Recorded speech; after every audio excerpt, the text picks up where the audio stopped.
My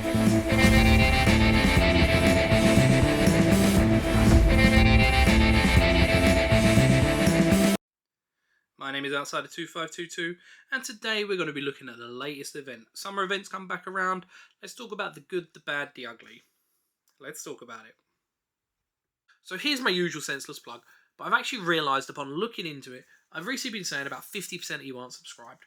That's on any individual video that does well. When I look at my overall channel stats, only 16% of viewers are subscribed. Now that means one of two things. Either I'm really bad at making content and you don't feel the need to subscribe, or you just haven't clicked that button yet.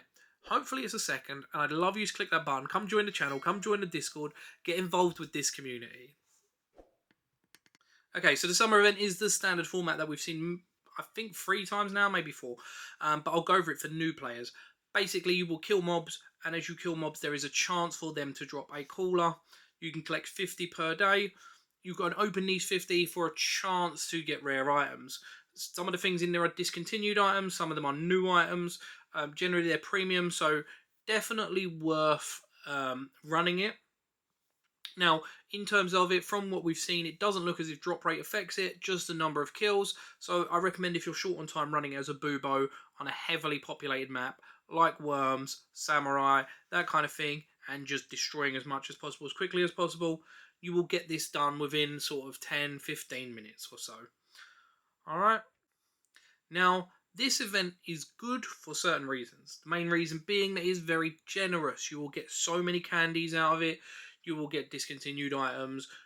It's great. The bad thing is that the event doesn't really feel like it's fleshed out. In most games, when you do an event, you do something meaningful to get something. With Idleon, it tends to just be a kill fest, which is fine. That's Lava's thing. However, because it is such a simple method, I don't understand why they aren't more common. Like, you know, why we don't get a summer event every year, why we don't get a Halloween event every year. So I like the rewards, however, I feel like the event should be more involved. There should be more to it. Now, with this event, we've seen something slightly different in that when you open a cooler, there is a chance that an oyster will drop. This has always been a part of it. When you use the oysters, it spawns in mobs. Those mobs hold cards. Specific to the summer event. However, what he's also included is a golden oyster. Now, these have a chance to drop event points as well as other rarer discontinued items such as premium rings. The one in there is the gold ring. It costs 2,000 gems when it appears in the FOMO store, so technically you could save yourself a lot of gems by getting it. However, if we are to look at the actual chance of receiving things in this golden oyster, the event's a bit weird. So is it free to play friendly or not really? Let's have a look into it and see. Okay, so with the addition of event points, we now have a new store come into place, the event store. The best way to think of this is like Limited Store 2.0, but you can only buy it with event currency. Now, Lava has said that the currency will carry over from one event to the next, which makes it sound like the event store will rotate or potentially not change. We don't know yet. But given how previous things work, my assumption is that it will rotate through various bonuses and you'll have a chance to win it. Now, is the event free to play? Let's break down some numbers for you. So, in order to unlock everything in the event store, it's going to cost you some event points. Now, Golden Tome, which is a damage bonus, is going to cost you 25 event points. Stamp Stack, which is an extra 3 stamp levels per day, so no stamp left behind bonus. And the premium version that you can farm in-game now is 20 points. Bubble Broth, which is a no bubble left behind boost, extra 5 levels to a random bubble every day, is 15 points. And Equinox Enhancement, which increases your Equinox fill rate by 1.5 times, is another 15 points. Altogether, this means that we're looking at, what have we got, 30, 50, 75 points. Okay, so you need 75 event points in order to unlock everything here. Now, I don't have many numbers to go by, I only have my golden oyster rate. Now, I bought all 42 golden oysters, and on my first day of farming 50 coolers, I was lucky enough to get one more golden oyster. From this, I managed to get 61 points. which means I was getting 1.42 event points per oyster. This is because the golden oyster drops event points between 1 and 7, so you get 7 points if you're super lucky. But generally, there's a 65% chance you'll get any points. So even though some of these I wouldn't have got points on, the multipliers from bonus points per drop was higher. Therefore, I actually got higher than 1 point per oyster. This will change based around your account, but again, I don't have enough data to give you realistic numbers, so I can only work with what I know. Now, remember that 1.42 points per oyster because we're going to use it later on. Now, as a free player, you will do your 50 callers per day. That gives you 16 points because you get 1 event point for finishing your callers for the day. You will also get 50 callers for 16 days, which is 800 callers. Now, each caller has a 2% chance to drop a golden oyster.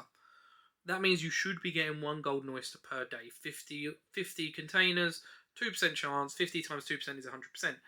Doesn't quite work like that because probability is never straightforward, but it's a rough estimate. So, in the whole event, you should therefore look again 16 golden oysters.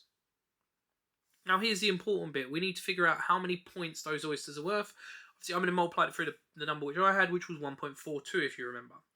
So, at 1.42 points per oyster, I would get 22 event points from doing my dailies, as well as the 16 event points from completing it, which takes me up to 38 event points.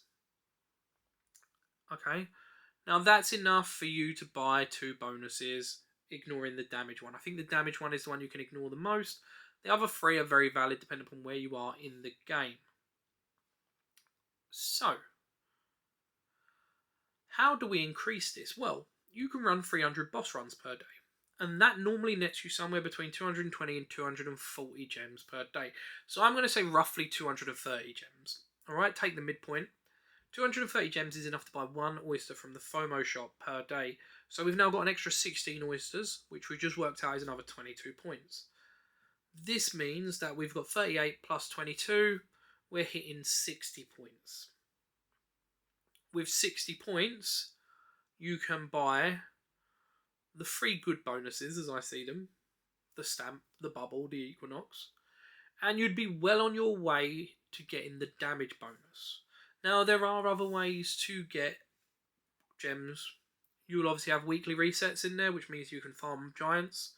You will have Spike Trap you can run daily if you want. You will have picnic tokens you can run. You will have bosses that you'll be able to farm, so Doot and Biggie Smalls. You can run Colosseums for some gems. There are other ways to do it. However, it is a lot to ask and a lot of micromanaging of your account. So, in terms of it, there is potential with all of these bonuses. You can actually unlock everything as long as your luck is as good as mine. If your luck's better, you're going to have an easier time. If your luck's worse, good luck. But you're going to have to farm a lot of gems and play almost all of the content in order to do it. It's a tall ask. It's going to take several hours per day, but it's available.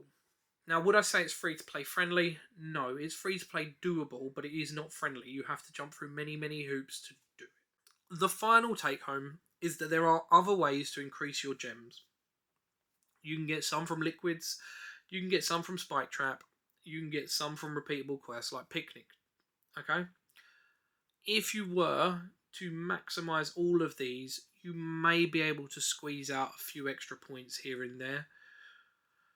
I think you'd find it difficult getting the extra 16 points needed. And again, this is just going off of my rates. If you do get lower golden oysters to event points, you're going to have a harder time. You might get higher, you might have a better time. But generally speaking, this is just off of the numbers that I have right now.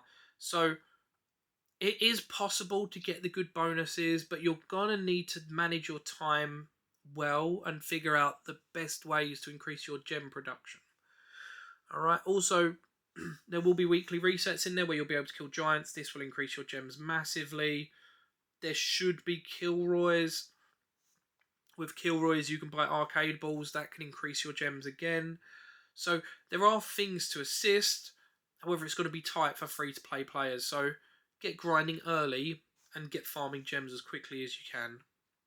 I think that's really all I've got to say about the topic. Obviously, if you have found this video useful in any way, shape or form, please feel free to like, share and subscribe. I'd love to hear your feedback, how you feel about this event. If you like the event shop, would you like to see future events holding things like this? Obviously, thank you very much for watching. You've been amazing. Until next time, take care.